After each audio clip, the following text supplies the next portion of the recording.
घर सफा राख्छु, आफू पनि खुसी हुने प्रयास गर्छु। भनिन्छ गृहिणी खुसी भएको घरमा माता दुर्गाको बास हुन्छ रे, भगवानको कृपा सधैँ रहन्छ रे।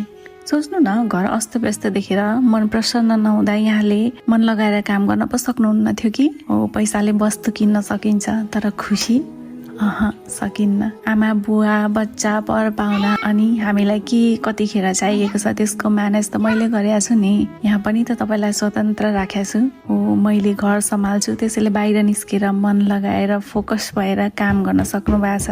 उहाँले पाएको प्रमोसनमा मेरो चाहिँ कन्ट्रिब्युसन भएन र? हो, यो मेरो कमाइ हो। पैसाले घरका पर्खालहरू बनिन्छन्, तर त्यहाँ परिवार बसाउन गृहिणीको सबैभन्दा ठुलो भूमिका रहन्छ। हो, यो मैले कमाएको कमाइ हो। मैले दिनरात घरमा खटेर आफ्नो ड्युटी सम्झेर पुरै लगनशीलताको साथ गर्ने कामको मूल्य एकचोटि क्याल्कुलेट गर्नुहोस् त। तपाईँको क्याल्कुलेटरमा आएको अमाउन्ट हो, यो मेरो कमाइ हो। सोच्नु न, बाहिर निस्केर पैसा कमाउने मान्छे पनि घरमा आएर खाना मागेर खान्छ नि है। यहाँ त ऊ पनि अरूप्रति आश्रित भयो नि, होइन?